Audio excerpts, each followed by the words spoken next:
ये कोई साधारण निशान नहीं, ये भगवान विष्णु के असली पद चिन्ह है। लेकिन ये यहाँ किसी पूजा के लिए नहीं, बल्कि एक महाशक्तिशाली असुर की छाती को हमेशा के लिए दबाए रखने के लिए है। यह कहानी है असुर गयासुर की। लेकिन रुकिए, वह कोई पापी या दुष्ट राक्षस नहीं, बल्कि भगवान विष्णु का इतना बड़ा भक्त था कि उसने कठोर तपस्या करके भगवान ब्रह्मा से वरदान पा लिया। वरदान था, जो भी मुझे देख लेगा या छू लेगा उसे सीधे मोक्ष मिल जाएगा। यह वरदान इतना शक्तिशाली था कि हर पापी भी सीधे मोक्ष पाने लगा। स्वर्ग नर्क खाली हो गए और यमराज का काम ही बंद हो गया। जब प्रकृति का संतुलन बिगड़ा तो देवताओं ने एक दिव्य छल किया। उन्होंने गयासुर से उसकी पवित्र देह पर यज्ञ करने की अनुमति मांगी। जैसे ही गयासुर लेटा, वह हिलने लगा। तब ब्रह्मा जी ने मृत्यु के देवता यमराज को आदेश दिया कि वो अपने लोक से एक विशाल धर्मशिला लेकर आएं और गयासुर की देह पर रख दें।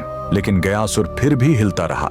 तब उसे स्थिर करने के लिए स्वयं भगवान विष्णु ने उस विशाल धर्मशिला पर अपना दाहिना पैर रख दिया, जो हमेशा के लिए अंकित हो गया। भगवान के स्पर्श से गयासुर खुश था। उसने मृत्यु से पहले भगवान विष्णु से वरदान मांगा, मेरी यह देह दुनिया का सबसे बड़ा तीर्थ बने, और जो यहाँ अपने पितरों का पिंड दान करेगा उन्हें सीधे मोक्ष मिलेगा। और भगवान के आशीर्वाद से गयासुर का वही शरीर आज बिहार का पवित्र गया शहर है। और जिस स्थान पर विष्णु ने पैर रखा था, वहीं पर बना है यह प्रसिद्ध विष्णुपद मंदिर। लेकिन रुकिए, इसी मंदिर के बगल में इस फल्गु नदी में कभी पानी नहीं दिखेगा। क्यों? कहते हैं, जब भगवान राम और लक्ष्मण अपने पिता के पिंड दान की सामग्री लेने गए थे, तब राजा दशरथ की आत्मा स्वयं प्रकट हो गई और उन्होंने माता सीता से ही पिंड दान मांग लिया। तब सीता जी ने फल्गु नदी की रेत से ही पिंड बनाए। उनके हाथों में रेत भी अन्न के पिंड के बराबर हो गए। और फल्गु नदी एक गाय और एक ब्राह्मण को गवाह बनाया। लेकिन जब राम जी लौटे तो उन्हें इस बात पर विश्वास नहीं हुआ